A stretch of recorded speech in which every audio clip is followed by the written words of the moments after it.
Record. I think this is recording. I actually need to, I should have updated the schedule with a bunch of stuff. This is actually a little bit different. Like I kind of ended up changing what I was working on. GANs, how do they work? Do they work? Let's find out. Let's find out.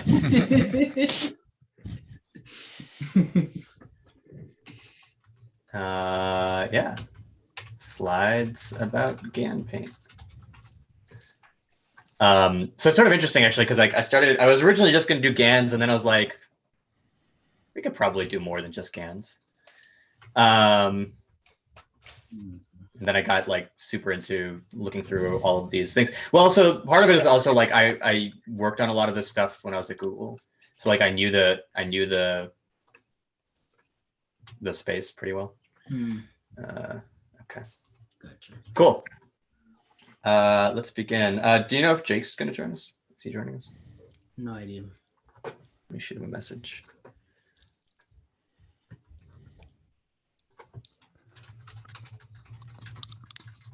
Cool. I hope this is recording the screen. I guess it is. Okay, yeah. Okay, cool. All right. Today we're going to talk about GANPaint, and actually we're going to be talking about 4 papers, not just one. But they're all kind of related. So it's like kind of a history of like how GANs started to be used for inpainting and like how we could potentially use them for painting. So these 4 papers are kind of in order. The initial GAN paper, which is by Goodfellow, which is really actually like kind of worth reading. I think it's like, it's one of those rare papers that I actually think is saying something sort of interesting and useful, which is cool because it's like presenting a brand new idea that actually shockingly works, and it's rare to see a model that actually does that. Then the paper immediately after that is semantic image inpainting with faces. Actually, I should just open these as I go.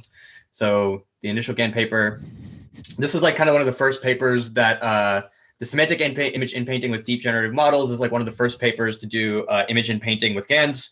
And they come at it with this like really intuitive, interesting way that I think does a lot for understanding like underlying embedding spaces and like building an intuition for that. Then there's a paper that I spent a lot of time with while I was at Google, freeform image inpainting with gated convolution. And this is like kind of one of the first papers that does a really good job with like kind of freeform masks, being able to draw arbitrary masks on things and have it in paint. And I really like this one because they do some things with sketching that allow, this is like kind of the first in painting model where you can draw a sketch of something and have the model kind of learn from that sketch to like fill in what you want. And then the last one is the actual GANPaint paper. And the GANPaint paper is really cool because it goes into semantics of the underlying image model. So it's not just like, oh, I want to draw this kind of squiggle here. It's I want to draw a tree here, or I want to draw a building here. And you can kind of get into the actual semantics of the underlying image, which is really cool. I think all of these together tell a story about how GANs use embedding spaces that's like really important for us to understand. And so I'm going to actually be spending a lot of time on that. And I think that's kind of like the thread that connects all of these together is like how we go from something that's basically a random embedding space to something that we can then manipulate and change to generate images that we actually want. So let's start with the 90-second overview. Starting with what is a GAN, right? A generative adversarial network is a type of neural network that ostensibly pits 2 different networks against each other with the aim of generating a high resolution image. And we're gonna explain what that actually means in like different ways of thinking about GANs. But the core idea is one model is the generator and one model is the discriminator. And when you pit these 2 against each other, you produce something that ideally can generate images. Although more often than not, it'll just generate garbage for reasons that we will probably not get into, but are actually quite fascinating. GANs with really deep hourglass architectures end up doing a really good job with inpainting because they can then read from the surroundings, which allows them to do infill. And then we can use segmentation models, like an entirely different type of model. We can use segmentation models to identify the neurons in a GAN that corresponds to specific concepts like trees or buildings or whatever. And we can manipulate those concepts directly to change the generated outputs. So what's cool about that is we are actually diving into the embedding space and trying to understand the semantic representation of the embedding space and then changing the embeddings to create better generated outputs. All right, what is the problem broadly stated for inpainting? So given an image with holes in it, we want to be able to use the surroundings to fill in the intermediate space. And this is actually a really, really hard problem for models and for computers to do. The reason humans are reasonably good at this is because we have an innate semantic understanding. We can use the context around an image to guess the missing parts. But this is because we have some sort of innate ability to use our imagination to fill in things that aren't there based on past experiences or based on like verbal cues or audio cues or obviously image cues. And computers mostly don't really have this. But when people started playing around with GANs, the first thought that a lot of people had was, oh, this is kind of like a computer being able to imagine what an underlying space looks like. And so people naturally thought, oh, maybe there's a way to use GANs to actually do this kind of inpainting. There are algorithmic approaches to this. If you've ever used Photoshop, there's like context-aware fill and things like this. Those are interesting. A lot of those use pattern matching explicitly.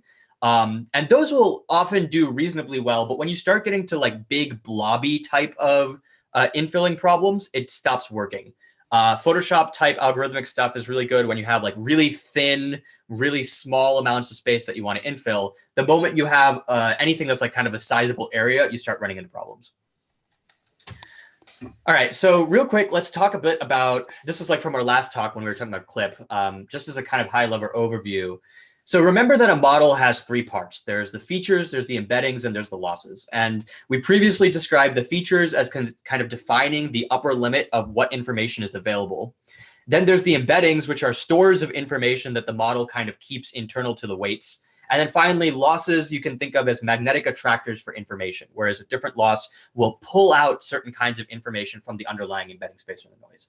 So example on the right, we have an image that has a feature space of shapes and colors, and then two different models, one that's trained to just predict colors and one that's trained to just predict shapes. And you can see how these different losses and the feature space will carve out the embeddings that are inside the model. So what is a GAN? Well, most of the ML models that we deal with or that we think about are classifiers. I guess maybe not us specifically, but like in general are classifiers. They learn a conditional probability, the probability of y given x. And this is fundamentally different in a statistical sense from a generator, which is learning a more general distribution, the probability of y and x, or the probability of x and y.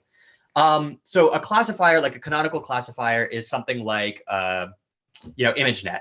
You have like X number of categories, which is your Y, and you have some input image, which is your X, and you want to predict the likelihood of a category given your input image. But the model is not learning the entire space of all categories and the entire space of all images and how they relate to each other. It's just learning a very specific conditional. A GAN, on the other hand, or I should really say a generator, is learning this overall distribution. And what's nice about this is you can turn generators into classifiers really easily. By just conditioning on the first input or the second input, depending on what you're trying to do. But that also means that the generator is fundamentally a harder or more difficult task to learn because you are trying to learn a much broader range of information. So GANs are a type of generator, and they actually learn both the probability of X and Y and the probability of Y given X. And the way it works is the generator is guessing the probability of X and Y given the conditional information.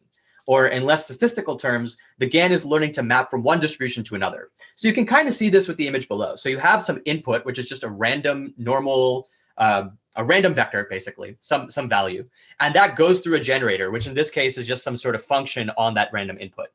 The generator then guesses a distribution. It converts that line into some sort of an output. And then we take samples from that distribution, and we see how that compares against the ground truth. But we don't actually ever give the model the ground truth because we often don't have the ground truth. Instead, we take samples from the ground truth, which is much easier, and we ask a different model to say, hey, is this sample likely to be from the true distribution or from the false distribution? And you can see that there are places where there's going to be low error and high error. So for example, this sample over here has high error because if you look at the corresponding area in the ground truth, it's way, way off. Whereas this image, this point and this point will have very low error because if you look at the corresponding ground truth, it's actually really close to what the underlying distribution will be. The idea is over time, the gradients will propagate more on the higher error spaces than on the lower error spaces, allowing the generator to learn what the true underlying distribution is. Wait, so how do we know what the error is? Like, yeah. So you actually train this model, this discriminator here, and you say if it's able to successfully predict the ground truth, then you give it a cookie. Like you say, okay, you did a good job, but in like mathematical terms. And here you kind of do the opposite. So you say if it predicts this is part of the ground truth, then you say you did a bad job, try again. In mathematical terms, you're trying to minimize some optimization function, which we'll get into in a second. Okay, that makes sense. But like, so with the discriminator, like, let's say we take the picture of like the dude jumping off out of the plane. Like, yeah, you only have one of the pictures, right? You don't have the other picture, or do you make the other? Well, so the idea with the GAN is you train it. So let's step away from images for a second, or like let's step away from like inpainting as a specific problem for a second. We're just asking, can we learn something that generates images of a certain class? Okay. Yeah. So that's the starting point. Is this is the first question that like the GAN paper tried to settle was, can we learn something that generates images of a certain class? And actually, the history of the GAN paper is sort of interesting. It was originally a paper that was funded by a grant from Ubisoft, I think, Ubisoft Montreal. And they had specifically asked for a way of generating faces.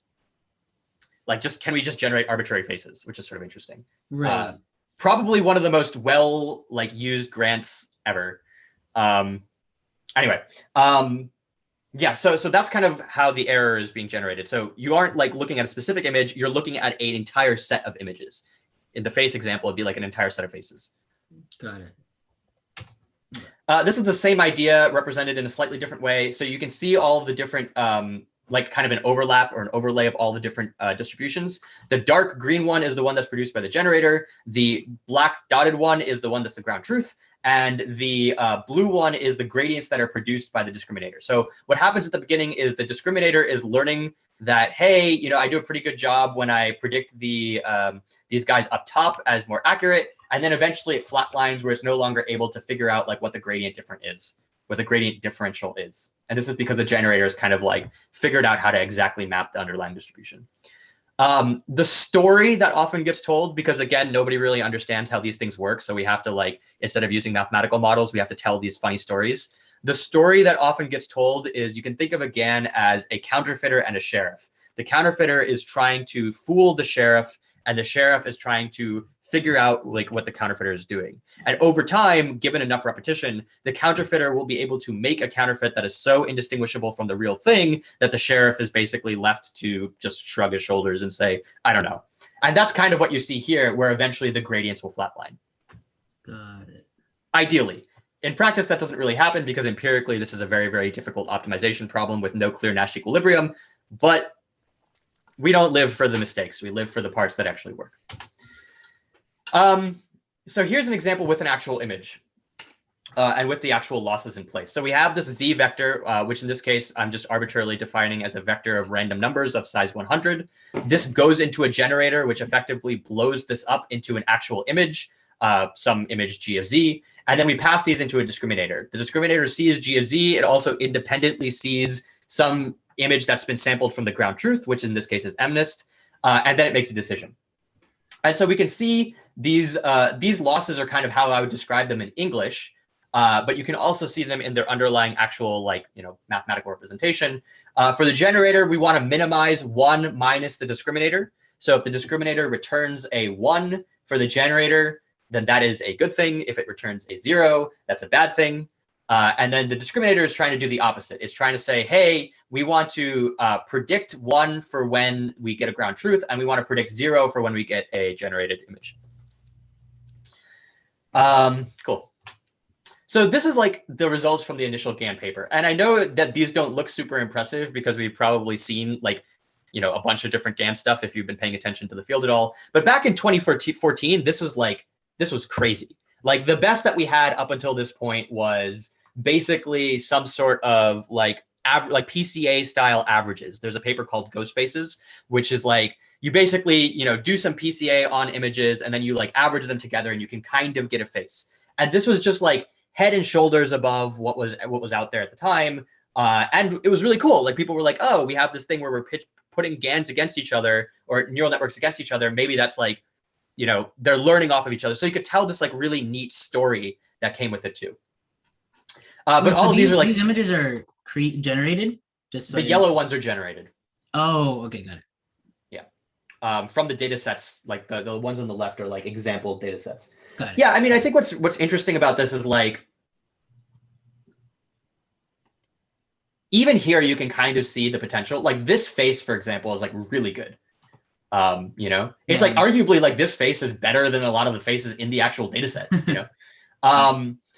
But these are all images that are like 64 by 64. MNIST is like 27 by 27. Like the resolution on these is crap, you know. So people, but this was like the first step. This was like the very first paper, and people were like, oh, this is really cool. So over time, you know, GANs got better, obviously. And people kind of took this idea and ran with it by throwing convolutional networks into it, and then by throwing ResNets into it. And then they started doing this thing like progressive growing of GANs, which is this like really complex thing that I'm not going to get into. But the idea is like you basically grow a GAN to get bigger and bigger and bigger. And yeah, by the time you hit to 2017, like just in the space of 3 years, you basically have photorealism in face generation. You can, if you are kind of like looking for it, you can still identify places where the GAN makes a mistake. It's really bad at symmetry. So if you look at 2 ears and the ears are like different sizes, it's almost always going to be a GAN paper or like a GAN generated image. Similarly, the background is almost always going to be blurry. But those artifacts, you know, they start to go away. Like those are like very, very like, who cares? Like, you know, those artifacts are almost meaningless compared to where we were like just 2-3 years ago. And this was 2017. So since then, there's been a whole host of papers that are, or not papers, but like applications that are really fun. People have been using GANs for generating everything from, you know, this person does not exist, this cat does not exist, this anime girl does not exist, you know, of course, just all sorts of things. Is GAN how they make like deep fakes? Like Obama talking? Yeah. So cycle GANs are like their own thing. And I actually think I want to do a presentation on cycle GANs later because I find them fascinating. But yes, like, so deepfake technology is another thing that kind of comes out of GANs very naturally, which is really cool. And in some ways, like very powerful, right? Like we have this ability to kind of like, we've gotten so good at GANs that they aren't just fooling discriminators, they're also fooling humans, which is very, very interesting. Like I have a friend who basically uses this person does not exist to generate fake Facebook accounts. And like they work, you know, like it's hard to tell that they're not real unless you know what you're looking for. Okay, so this is cool. Let's talk about embedding. So far we've talked about GANs as if they were 2 different models, and that's fine, but I actually prefer to think of it as one big model with 2 embeddings that we actually care about. So the first embedding is the Z embedding, which is previously we described as like these random input features. And the second embedding is the output of GZ, which is the generated image. Now we kind of describe G as a separate neural network, like G parentheses Z. But in practice, I just kind of think of this as an intermediate embedding layer that happens to live on the semantic space of images. What do I mean by this? An image is traditionally seen as a x by y by z or x by y by 3 dimensional vector. You can represent an image as height by width by by 3 RBG, and it's just a list of floats. And this is why we can do so many image processing tasks on it so easily. If you actually open an image using pill or pillow or whatever in Python and you print it out, you're just going to get a bunch of floats. Those images all live on a manifold. You can map that that vector to some not 3-dimensional, but like high dimensional space, and that will actually create like a geometric shape in that high dimensional space where all of these images that are similar to each other, maybe like 1 pixel off or whatever, live close to each other. And that's just an embedding. Like, traditionally we think of embeddings as some high dimensional space that stores some information, and image is exactly the same. So the interesting idea that a GAN kind of brings to the table is, hey, there's no reason for embeddings to be semantically uninterpretable. You can have an embedding that happens to coincide with or cross with a embedding space that humans semantically understand. In this case, the image semantic understanding space. And so what they do is we basically have a intermediate embedding layer in the model that has its own unique loss on it and has a shape that humans can naturally parse or that we can convert into an image. That's it. And so when we said before that losses carve embedding spaces and different losses encourage different behaviors in different places, all we're doing is we're taking one big model and we're applying a loss in the middle in order to shape that part of the embedding in a way that we want. So this allows us to think about the GAN space in sort of an interesting way. The first one is related to the z vector, since z is continuous, we can do all sorts of interesting things with it, like that we can only do with embeddings. For example, interpolation or image arithmetic. So if we take, for example, a z vector and just like change, like, like randomly perturb the results along a few different dimensions, we can see how we can smoothly go from one kind of face to another with all of these things in between. This is kind of what I was saying when I say that the GAN is learning a generator, the probability of X and Y at the same time. We are literally getting the entire manifold distribution, which is something that you couldn't do with the classifier, because in a classifier, you're only learning like specific, conditional relationships. So how can we use this for inpainting? Well, let's say we have at our disposal an input image with some hole in it and a GAN that knows the underlying image distribution. One strategy that we can use is we can have the GAN to generate an image that looks like the input or like the surrounding parts of the input. And then we take the parts of the generated image to fill in the actual input. And this is basically what the first paper that we talked about, the semantic image face painting paper, that's basically what it does. First, we train again on whatever image set we care about so that it learns that manifold. And then we train again, but we keep the GAN part actually stable and we only manipulate the Z variable.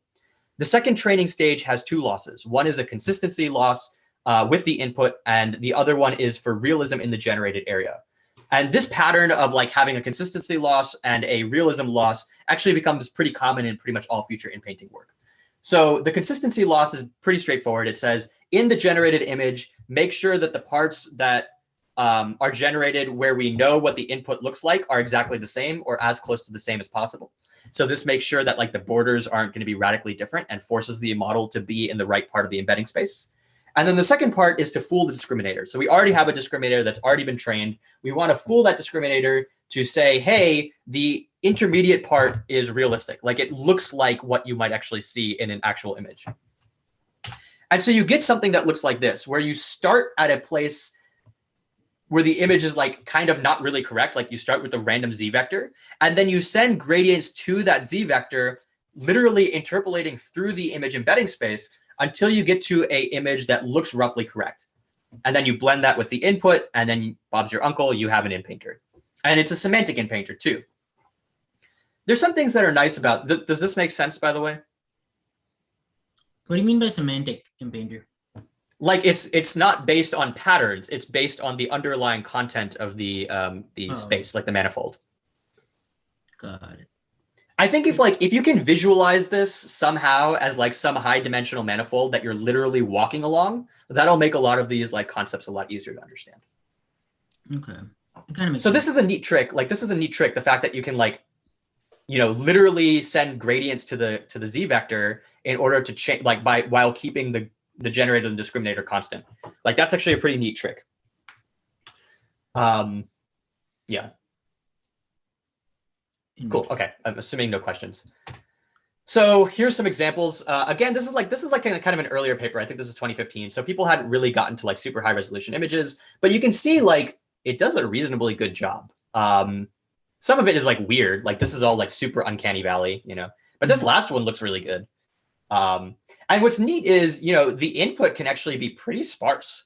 Like you can have like a fairly sparse input, and this model will actually do a reasonably good job, like kind of filling in the middle parts. So there's some downsides to this. The first downside is that this two-step training is a pain. Like inference involves a training process, which is going to be slow and expensive because you have to do all this backpropagation calculation just to do one level of inpainting. And the second problem, and maybe the more real, like the real serious problem, is that your GAN has to be really, really good. The success of this format depends almost entirely on how well the GAN has learned the underlying manifold. And we haven't really reached the point where a GAN can learn all, like the entire space of images. You have to have a GAN that only is looking at some subset of the image space because we just haven't reached that capacity yet. Which means that, you can do face inpainting if you only have faces. But if you try to use your face inpainter on like, outdoor scenes, it's not going to work because your model, your GAN, doesn't have an understanding of that part of the image space. It only has an understanding of faces. What's nice, though, is that this approach is actually agnostic to what GAN you use because the GAN is actually held constant in this step. So you can replace this with an arbitrarily powerful GAN, and as time goes on, this approach will scale with the state of the art, which is pretty cool. All right, so let's so this was kind of like the state of the art for inpainting for a while. And then people were like, wow, this sucks. Let's do something better. So the next idea that kind of came along was we should be able to use the known pixels in a model to implicitly sample the distribution instead of doing it explicitly. I mean, like what I mean by that is like, you know, when we do this here, like we are literally drawing samples from the generated model and doing this two-step training process because we are explicitly using the generator to generate values. And in this kind of ideology, or in this like kind of version 2, we say, hey, instead of doing that explicitly, let's store the underlying priors in the model instead of requiring us to like sample from the generator. So the intuition here was, if we have enough stacked convolutional layers, if our capacity of the model was enough, and there was a thin enough inner dimension, and by inner dimension, I mean like the middle part of the model was really, really thin, then the neurons have to communicate globally. Communicate is kind of a weird word here. What I mean by this is, traditionally, when you think about a convolutional network, you have multiple stacked layers, and the layer, like each pixel in layer n+1 has some understanding of a filter space in the layer of n. So let me see if I have a canonical example. Like this is like a good example, a standard convolutional layer here on the top right. You can see that each one of these pixels is basically getting only a small window of the area before it. And it's only seeing a small part of the underlying image. So the idea here is, if you have a really, really thin middle layer that has a lot of stacked convolutions, eventually every part of the pixel will, every additional pixel will see every part of the underlying image. And you'll get to have these really, really interesting, really complicated dependencies between them, where different types of neurons can make up for lacking information in the underlying space. So this results in this kind of classic hourglass architecture, where the middle is really thin to force a lot of communication between those nodes. So taking a step back for a second, remember what I said. We can put different losses in different places in the model to carve out the embedding space. The reason I phrased it like this is because there's nothing that's special about the generator. We can stack generators on top of each other in arbitrary ways, and we can enforce the constraint that different embeddings be useful or semantically interpretable in different ways. So as an example here, we have a GAN, but this GAN has 3 generators that are all stacked on top of each other, and 3 discriminators that each individually learn on top of each generator. And really, it's worth thinking about this as all just one big model, because all of the gradients are just being passed down the network. You just have different losses in different places that actually carve out the embedding space to do what you want. So this paper, the Deep Fill V1 and Deep Fill V2 kind of, I don't want to say pioneered this approach, but like they were like one of the, like a really, really good example of this approach. They had a few additional hacks. So they used dilated convolutions. Dilated convolutions basically use a spread out version of the underlying view. So that allows each neuron in the next layer to see a wider window of the underlying image, which in turn allows for more intercommunication. And they also use something called a gated convolution.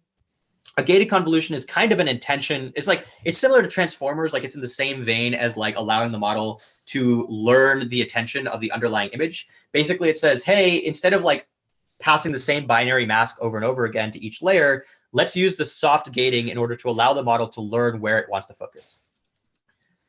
In practice, I think these are less important than the underlying idea behind this like coarse, like global communication thing. So this paper comes out with this like fairly convoluted architecture. You have this coarse network, which produces a inpainting result for stage 1. Then you have this like refinement network that produces an inpainting result for stage 2. Then you have this patch GAN that basically creates a GAN loss on different patches of the underlying image. All of these are kind of hacks. You know, like this is kind of the thing about ML papers, is like you have this core intuition, and that core intuition you know should work, but you can't quite get it to work. So you put all these hacks on top in order to make it work. That being said, this did actually work reasonably well. You can go to the Deep Fill V2 website and play around with it. It does a pretty good job. And I think it gets at this underlying idea about how these models really just kind of manipulate the embedding space in a bunch of different ways. There's one thing I want, so one thing I want to focus on here is how important the training is. So you'll notice at the input that the model is actually getting 3 channels. It's not just, well, arguably it's 5 channels. So you have the image, which is RGB, which has the mask. And then you have a mask channel, which is just black and white, which just tells the underlying model where the mask is. Then you have this sketch channel. This sketch channel is really, really, really cool. I think it's really cool because this kind of gets at this idea that we were talking about at the beginning, where features are kind of the upper amount of information that your model can have.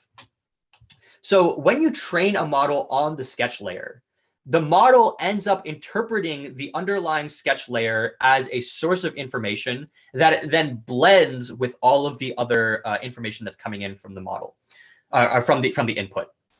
The model learns to depend on the sketch in a conditional way. So the way they actually trained this was they used this this algorithmic way of pulling out edges from the underlying input called head, H-E-D. And what that allows you to do is it allows you to take an image like this and produce a sketch like this. When you produce a sketch like this in your underlying input, let's say it's here, and that sketch lives in a space that is masked out, the model will learn to depend on the underlying sketch as a way of understanding what is supposed to be in the masked out area. Now, normally, if you're just doing a basic inpainting task, you don't have a sketch because it's all automatic. But if you wanted the user to be able to influence what the underlying input will be, well, that's how you could do it. You can use the sketch to basically encourage the model to depend on the sketch space. And so you can see that result here where the user is actually able to draw lines in different places in order to tell the model, hey, I think that the underlying space should actually look a little bit more like this instead of like what a raw Inpaint might look like, which I think is really cool. And you can do this, do all sorts of fun things like draw eyebrows or like draw trees or whatever. This is the first example. Part of the reason I really like this paper is because I think it's the first example where you have this like really fine-grained ability for a user to manipulate the underlying embedding space.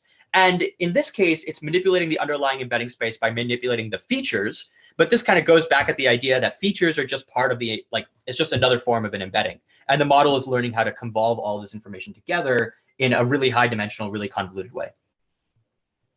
Pun not intended.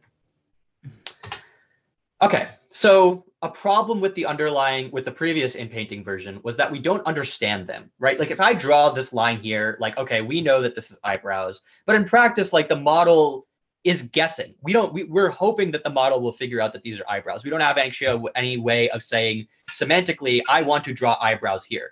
And if I tried to inpaint, eyebrows on like this part of his forehead, like way up at the top, or if I tried to draw eyebrows like in the, like if I drew the same like two lines in the sky here, and I internally wanted to draw eyebrows, the model isn't going to draw eyebrows. It's probably going to draw like a bird or something. So we don't actually have a way of semantically forcing the model to do what we want. We're kind of at the whim of the underlying embedding space. Interesting. So GANPaint tackles this in a slightly different way. They basically say, hey, if we could semantically interpret the underlying embedding space, we could operate directly on the embedding. So in this paper, in Deep Fill v2, we are not operating on the embedding space, we're operating on the features. And features are kind of like embeddings, but in practice, they live in like a semantically interpretable space that humans understand, but not necessarily the space that the model understands. The GANPaint paper says, wouldn't it be cool if we could just directly operate on the underlying latent space? This is really hard, because the underlying latent space is some like weird n-dimensional thing that humans don't necessarily understand. I mean, of course, we're not going to understand it. So how do we actually do this? Their solution is to train a different model entirely, a segmentation model, and then look for overlaps in the embedding space where things will light up in the same shape as the underlying segmentation model. So in this case, we have this model, this generator. We pull out the intermediate layer R, which is composed of a bunch of different units U. So, like these are like filters in the underlying convolutional layer. We look at the generated image and we train a segmentation model on this in order to predict where all the trees are. And we get some sort of a mask. This mask is, you can kind of think of it as a tree mask. And then we look at the underlying units and we say which one of these units, when we upsample it, looks like this segmentation. And if you do this enough times, you will eventually find feature maps that like specific units in the underlying convolutional layer that correspond to a specific semantic concept, in this case, trees. You can do that based on some sort of an agreement, like based on like some sort of like cross product or some sort of dot product or whatever on the underlying mask, or maybe like an element wise L1 distance or something like this. once you know which feature maps in the underlying convolutional network correspond to specific semantic concepts, you can then force those units to behave in specific ways by turning them on or off. So if we were to turn on all of the pixels in an image, in a underlying unit that corresponds to trees, we can generate a whole lot of trees. And similarly, if we were to turn those off, we would remove all the trees from the underlying image. And you can see that the underlying segmentation model, well, in the first case, sees trees everywhere, and in the second case, like sees hardly any trees compared to what we saw before. This is really neat because this is a causal injection. It's like a causal injection of intent by a human on an underlying embedding space that is traditionally thought of as being too high dimensional to understand. The reason we're able to understand it is because we're able to pull out specific units that correspond to things like that pattern match to specific concepts. And what's neat about deep learning is the fact that these things actually do end up, being consistent across a bunch of different images. So there's a couple of other things that are kind of interesting that fall out of this. So one thing is we can use the strategy to remove common visual artifacts. We can identify, we can train a segmentation model to identify those artifacts and then do the exact same thing where we identify specific units that end up behaving really badly in the GAN. And then turning those off allows us to improve the underlying result, which I've trained a lot of GANs and this happens all the time. So this is like actually really, really cool that we have this way of kind of fixing the GAN in post hoc after training. What's also interesting is that sometimes the model will override the user. So what we do is we inject our intent at a certain layer. It's not going to be like the last layer. It's not going to be the first layer. It's some intermediate layer. And as the model processes layers after that, it might say, no, like this was a mistake. We're not going to do that. So this example here is what happens if we try and put a door in different places. If you try and put a door all the way in the top left, the model basically rejects it. The model says, nah, we're not going to put a door there because there shouldn't be a door there. Like future layers will actually correct for the mistake, quote unquote, that a user is making. Whereas if we try and put a door anywhere on the underlying building, the model says, yeah, that seems reasonable, and will actually allow it to pass. And you can see how these changes, like this graph here, this is a representation of the amount of change that happens in the future feature layers after there's an intervention. So if there's an intervention at layer 4, then layer 5 sees this much of a change, layer 10 sees this much of a change, and so on and so forth. The blue line is the change where you see a visual effect, and the orange line is the change where you don't. And you can see that when you don't see a visual effect, there's a drop-off. There's a drop-off in both of them, but there's like a much more significant drop-off, and there's a much less change overall as you get into future layers. So the model actually pushes back in places where it feels like the user is making a mistake. So I think that's really cool. And you get some really neat results, right? So we have like a window generator, so we can like kind of carve out windows in our underlying space. We have a window, like what is this, a painting? Yeah, we can change like the artwork or something like this. We can add gates. All of this is really cool because now we're actually interpreting semantically. But what's different about this compared to maybe other approaches is because we're doing this in the intermediate layer of the model is able to work around in the underlying semantic space the blending. Like it's able to automatically do all the blending and everything to make a cohesive whole. There's still visual artifacts, because this is still like research. But you end up getting these like pretty high resolution images that are more importantly semantically understandable. So what are the downsides? So this is like a really complex process. First, you have to train a GAN, then you have to train a segmenter, then you have to look at the intermediate layer for overlaps, then you have to train another GAN for a specific image, then you have to apply those intermediate edits. It's like a really, really convoluted process in order to get to this idea of a user should be able to draw a tree in a corner, really complex. And the other problem with this is that it's not really that general yet. The embedding editing process requires you to make really concrete decisions about what types of semantic concepts you want to represent. And that's in turn a function of what segmentation models you have available. If you only have a segmentation model for trees, you're never going to be able to generate a model that will generate doors or something like this.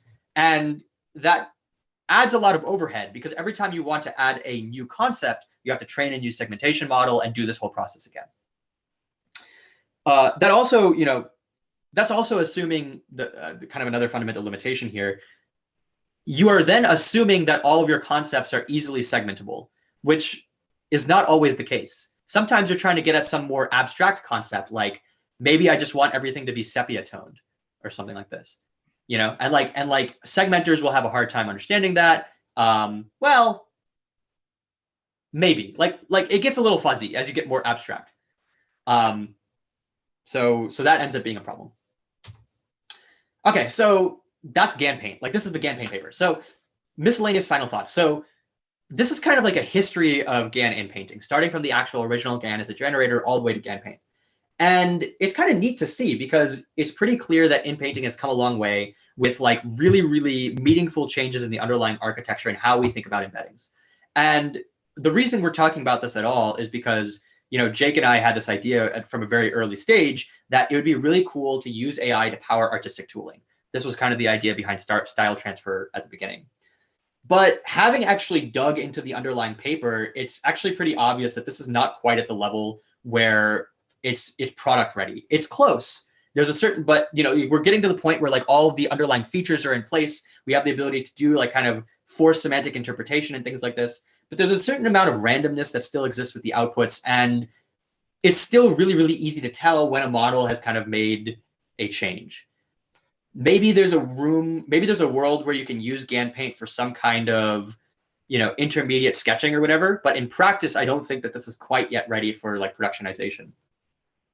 But like we were looking at a range of, like the initial GAN paper came out in like 2014. And then I started looking at GANs in like 2018, really, like seriously, 2017, 2018.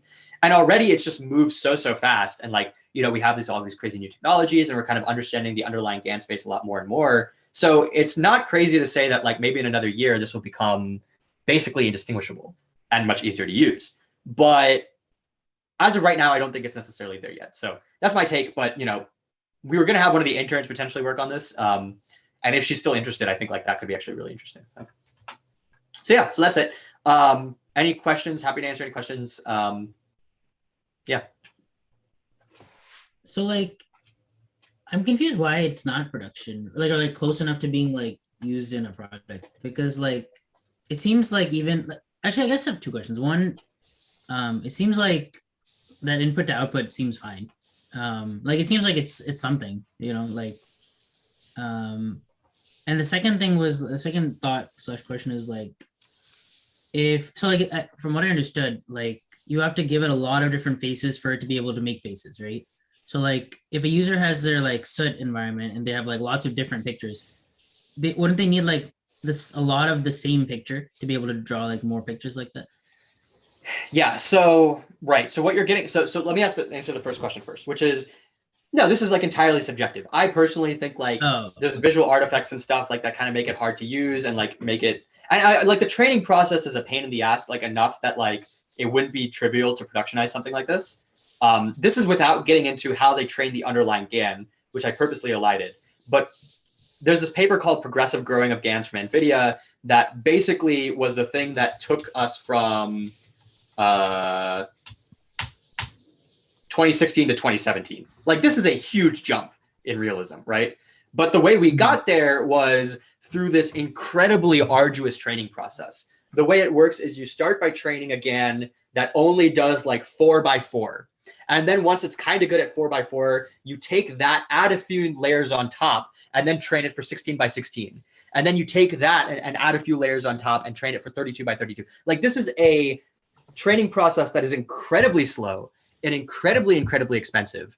And like even when I was at Google, I was training GANs of this size. It would take like weeks, and we're talking like weeks with like tons of GPUs. So it's just and that's just for learning faces. It's not general. So the process for actually training these is really expensive.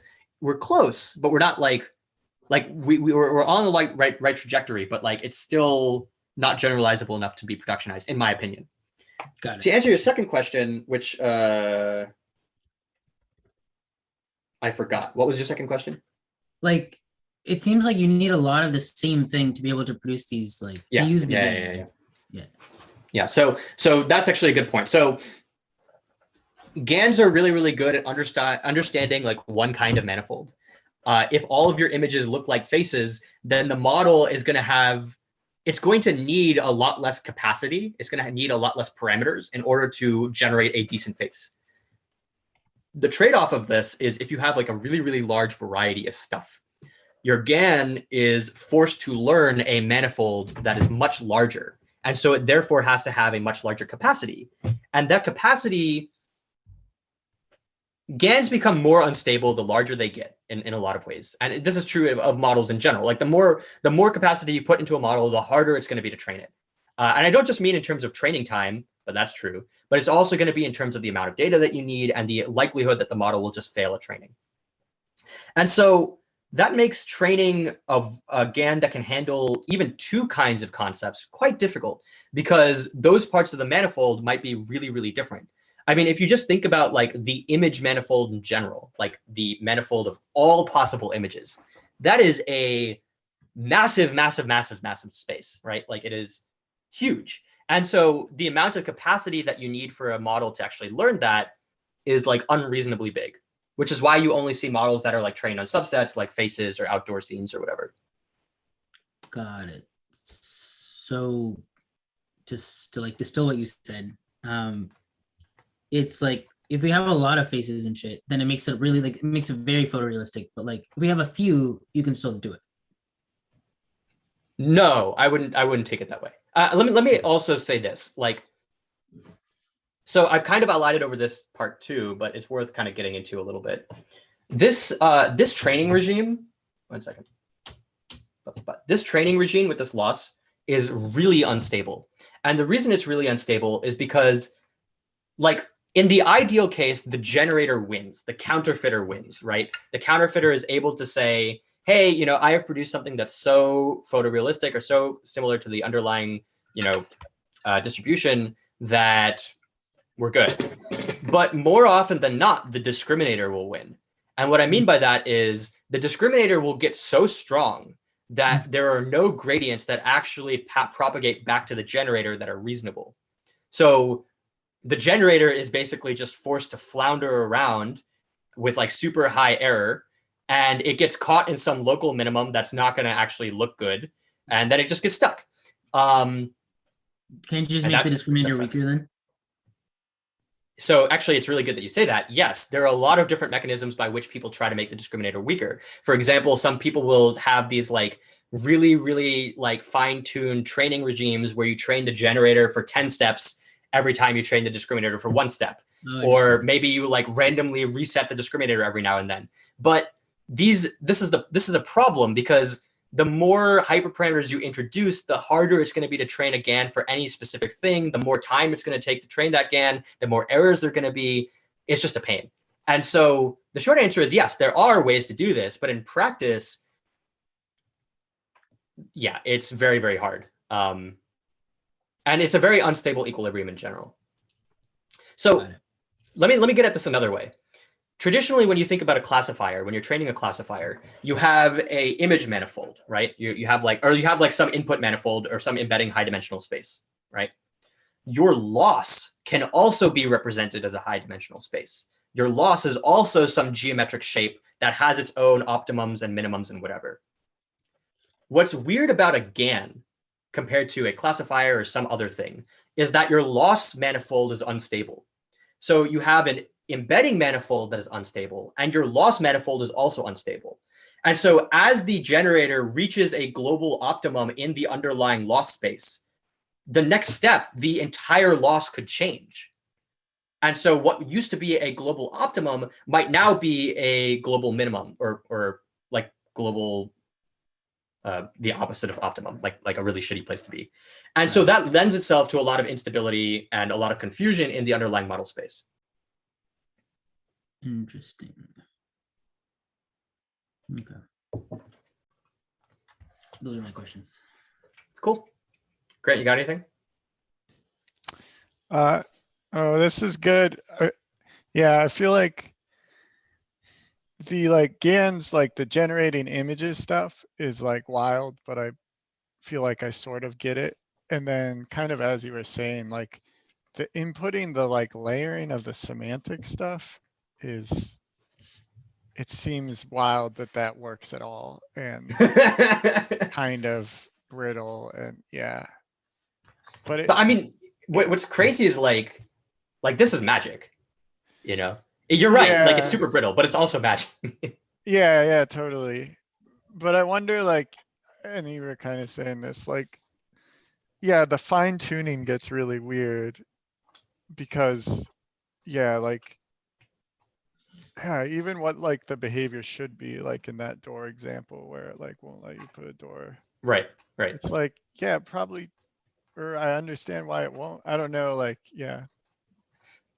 I What think is, what makes this complex too is like traditionally in deep learning you have one model and that model is entirely backpropagated. Like every step of that model, you can generate gradients on, and you can like they're like continuous derivatives throughout. But here you have like separated steps that you can't like stitch together in one model with one training process, which makes the whole thing a lot harder. yeah, Like once you have a GAN, you can't like easily retrain that GAN based on changes to your feature map or whatever. cool. And then I posted just now an inspiration. There's Runway, which is like runwayml.com Yeah. that makes basically like creative tools out of ML stuff. And I used it quite a while ago. I don't know. I feel like they're probably doing a pretty good job, and maybe it's still not. I don't know. It's interesting to look at though. They came up a lot actually when we were doing like fundraising, which is sort of interesting. Yeah, Not I'm pretty surprisingly. sure like we share an investor probably, right? If I think so. Something like that. yeah, because I know somebody who works at that firm, sort of. Yeah. Yeah, and they. But yeah, I mean, a lot of the stuff that Runway is doing is actually like it's pretty cool. Like I've looked at a bunch of that stuff at Google, and like they do like a bunch of like image matting and like a bunch of GAN generated stuff and like embeddings and style transfer and all these things. So yeah, for sure. I think as a product, it's probably difficult because it's such a like grab bag of stuff. And it seems like even now they're like focusing more on green screen stuff. Yeah. Well, that's because that's like so image matting is the green screen stuff, and that's like arguably the easiest like thing. It's like super easy compared to like a lot of these other because there's no generative aspect involved. Like that's kind of a more conditional probability traditional model type thing. But it seems, and then like just like product wise, it seems like they're doing all right, not like rocket ship taking off. I don't know. I don't know. I mean, I don't spend too much time looking at other. I mean, a little bit, but I haven't used their stuff. So, I mean, I really like this in part because this concept of like underlying, like, I've kind of made the joke before that like we don't have a good way of understanding embedding spaces or understanding what models do. One of the reasons I like this paper is because this is kind of chipping away at that problem of being like, oh, well, actually, we can kind of put some constraints to understand what this model is doing and see how it gets to the output. Like when you think about like, I've made the comparison to bridge building a bunch of times in the past. Like what's great about Newton's mechanical laws isn't that it allows you to optimize a bridge for a specific thing. It's that it allows you to do trade-offs. It allows you to say, if I change this parameter, what is I can guarantee what the output is going to look like. And I think this is kind of the first step in that direction where you can say, if I change this part of the underlying embedding space, I know I will get more trees or something like this. It's not 100% guaranteed because, there's still a lot of fuzziness there. But that is like the first step, I think, in like actually getting to something that is more like a true understanding of how these embedding spaces work. So that's why I don't know, that's something that like really caught my eye with this paper. Interesting. Cool. I think for your next one, I think it would be even more valuable if you like some of the stuff that you were writing in that like blog post thing that you were doing. Yeah. It'd be cool to do that because I think it'd be like this is like I feel like I got a lot more from this talk than the last one, but like it's still there's like a lot of like lower level things that I would love to get an intuition for. You could just read the blog. Well, I mean, I meant like things that are coming up that you haven't written yet. Maybe like present it, and then we can give you feedback too, and then you can write it. Yeah. What about? I wanted to do. I already read everything I that's wrote- there. I think I wrote canonical tasks already, right? Yeah, I did. Oh, I probably didn't. Yeah, I wanted to do an end-to-end example and then like a flowchart, and then I wanted to start getting into like actual like specific models, like doing convolutional networks and stuff like this. Mhm. Because like there's a way to like I think about convolutional networks in a really specific way that's very intuitive to me, but like, and I can, so when I say like an embedding in a convolutional network, that means something to me, but that might not necessarily mean something to you. Mm. Like this, where is it? Like this heat map here, this RUP, like that means something to me, but like that might not mean something to you. It does not. Yeah. Very briefly, those are like activation layers. So like you can kind of model it as like if something lights up, it means the model thinks that there's something of that concept there. Got it. Yeah. Interesting. Cool. I think that's the hour. So hopefully this was fun. And Ganesh, Grant, I think you're up next. So we will hear from you in 2 weeks. Okay. All right. Thanks, guys. Talk to you guys later. Yeah.